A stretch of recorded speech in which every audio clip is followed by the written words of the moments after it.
अस्सलाम वालेकुम स्टूडेंट्स। आज हम नेक्स्ट जो है वो कंटिन्यू करेंगे बफर सॉल्यूशंस को। बफर सॉल्यूशंस में लास्ट टाइम हमने पढ़ा था कि बफर सॉल्यूशंस क्या होते हैं और उनकी जो है वो क्लासिफिकेशन क्या है, कैसे वो एक्ट करते हैं, हमें बफर्स की क्यों जरूरत है। ये चीजें हमने लास्ट लेक्चर में डिस्कस की थी। आज हम डिस्कस करेंगे कि हम बफर सॉल्यूशन की दो टाइप्स हमने पढ़ी थी, दो क्लासेस पढ़ी थी, एसिडिक और बेसिक बफर्स। तो हम एसिडिक बफर्स की पीएच और बेसिक बफर्स की पीओएच कैसे फाइंड आउट करेंगे। हेंडरसन इक्वेशन जो है वो हमारी मदद करेगी एसिडिक बफर्स की पीएच और बेसिक बफर्स की पीओएच फाइंड करने के लिए। पहले पीएच ऑफ ए बफर, आप एक बफर की जो है वो पीएच कैसे फाइंड आउट करोगे, या ये हेंडरसन इक्वेशन है फॉर एसिडिक बफर्स, या इसको आप ऐसे भी लिख सकते हो फॉर एसिडिक बफर्स। आपके पास एक वीक एसिड है और इट सॉल्ट्स है विद स्ट्रांग बेस, तो आपके पास एक एसिडिक बफर है। एसिडिक बफर हमने सपोज कर लिया कि हमारे पास एक एसिडिक बफर है which is weak acid HA and its salt with a strong base which is NaA। तो ये हमारे पास पहला कंपोनेंट है इस एसिडिक बफर का, ये दूसरा कंपोनेंट है। एसिड डिसोसिएट होगा into H positive and OH negative, जबकि इसका सॉल्ट जो है स्ट्रॉन्ग बेस के साथ वो डिसोसिएट होगा, Na पॉजिटिव बनाएगा और A नेगेटिव बनाएगा। अब हमारे पास जो Ka वैल्यू है, Ka is equal to concentration of H positive into concentration of A negative divided by concentration of HA. It is ionization constant of acid HA। तो rearrange करने से इधर आप ये लिख सकते हो बाय रीअरेंजिंग, इसको रीअरेंज करने से आपके पास क्या आ जाएगा, H पॉजिटिव आयंस अलग कर लेते हैं हम, it is equal to Ka multiply by HA divided by A negative, concentration of A negative. तो ये आपके पास एक, अब बाय टेकिंग लॉग लेने से, बाय टेकिंग लॉग आपने लॉग लेने इक्वेशन का, तो लॉग लेने से क्या हो जाएगा, log into concentration of H positive ions, it is equal to log Ka plus HA divided by A negative इनके एक्टिव मैसेज। अब by multiplying the equation with negative sign के साथ आप मल्टीप्लाई करो इक्वेशन को, तो आपके पास क्या आ जाएगा, negative log of concentration of H positive ions it is equal to negative log of Ka plus negative log of concentration of HA divided by concentration of A negative। तो ये हमारे पास चीज आ जाएगी, ये हमारे पास इक्वेशन आ जाएगी। हमें पता है that because negative log of concentration of H positive ions it is equal to pH and negative log of concentration of negative log of Ka it is equal to pKa। तो हमारे पास equation आ जाएगी pH it is equal to pKa minus log concentration of acid divided by concentration of salt।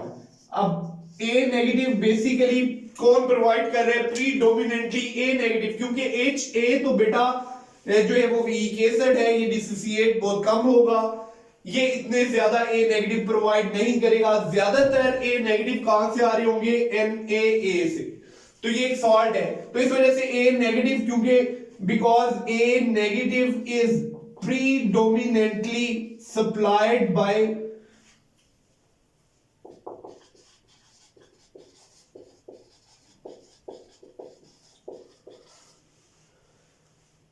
Salt, तो इस वजह से हम क्या करते हैं, एसिड ओवर सॉल्ट लिख देते हैं। pH किसके इक्वल आ जाएगा, pH is equal to pKa। आप साइन रिवर्स कर दोगे तो डिनोमिनेटर जो है वो न्यूमिनेटर बन जाएगा और न्यूमिनेटर जो है वो डिनोमिनेटर बन जाएगा। तो ये salt, concentration of salt divided by concentration of acid, ये आपके पास आ जाएगी final equation. It is Henderson equation for acidic buffers. Acidic buffers के लिए हेंडरसन इक्वेशन है। अगर आपको पीके, इसका मतलब है जो पीएच है बफर की वो किस पे डिपेंड कर रही है, दो चीजों पे, pKa पे और कंसंट्रेशंस पे, किसकी कंसंट्रेशंस पे, सॉल्ट की और एसिड की जो आपने ली हुई है। तो बफर की पीएच जो है इन दो चीजों पे डिपेंड करेगी, pKa of acid and concentration of salt and acid.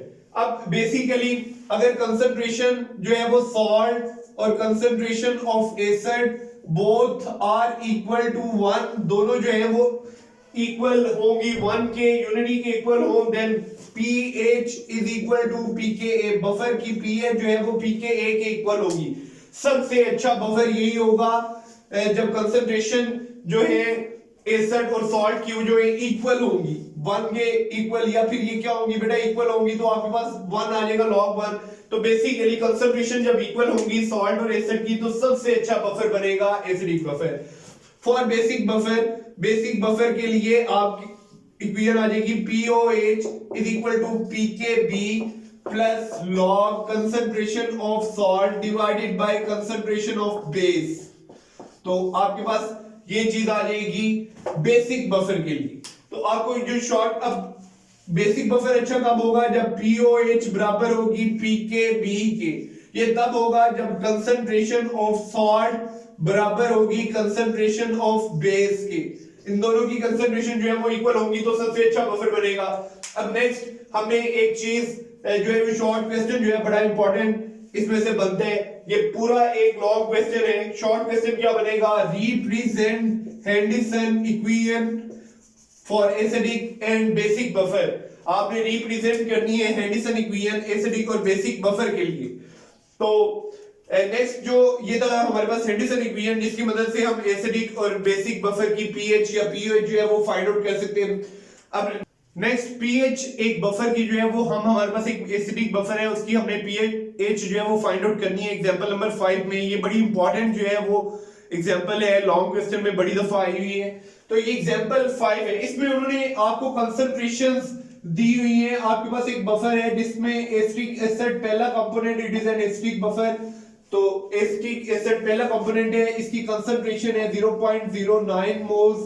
इसी तरह इसका दूसरा बफर का कंपोनेंट है sodium acetate, salt of acetic acid with NaOH। इसकी कंसंट्रेशन है 0.11 मोल्स। आपके पास Ka मौजूद है of acetic acid 1.85 into 10 raised to power -5। और लास्ट पे आपने कैलकुलेट, आपने फाइंड क्या करने, it is pH of the buffer, ये आपने फाइंड आउट करनी है। हमें पता है बेटा pH बराबर होती है pKa plus log concentration of salt divided by concentration of acid. तो फिर हम इसको सॉल्व करते हैं। सबसे पहले हमें pKa चाहिए, यहां पे हमारे पास Ka है, तो pKa is equal to negative log of Ka। तो आपको पता है Ka वैल्यू यहां पे उन्होंने दी हुई है, pKa is equal to negative log of 1.85 into 10 raised to power -5। अगर pKa वैल्यू आ जाएगी, इट इज इक्वल टू 4.74। ये pKa वैल्यू आपके पास, अब जब सॉल्व करोगे तो आपके पास pKa वैल्यू आ जाएगी। अब आप pH जो है वो फाइंड आउट कर सकते हो, pH of the buffer is equal to pKa of the acid plus log into concentration of salt divided by concentration of acid. तो हमारे पास ये सारी चीजें जो है वो मौजूद हैं, इनको हम यहाँ पे पुट करेंगे। पुट करने से 4.74 प्लस लॉग कंसंट्रेशन सॉल्ट हमारे पास 0.11 मोल्स है और एसिड की कंसंट्रेशन है 0.09 मोल्स। तो आपके पास जो फाइनल वैल्यू आ जाएगी pH की, इट इज 4.83। अब इससे हमें पता चलता है, ये फाइनल वैल्यू आ जाएगी, इससे हमें पता चलता है कि pH जो है वो इतनी जो है वो फाइंड आउट की है हमने। अब नेक्स्ट हम पढ़ेंगे बफर कैपेसिटी। बफर कैपेसिटी के what is buffer capacity? Buffer capacity है किसी भी बफर की सलाहियत कि वो कितना कर सकता है रेजिस्ट। जब आप स्मॉल अमाउंट ऑफ एसिड और बेस को ऐड करोगे तो pH को कितना रेजिस्ट कर सकते हैं। अब ये नहीं कि आप डालते जा रहे हो HCl या फिर NaOH और बफर पे कोई असर नहीं होगा। लास्ट पे इवेंचुअली बफर क्या करेगा, वो तबाह हो जाएगा, वो डिस्ट्रॉय हो जाएगा।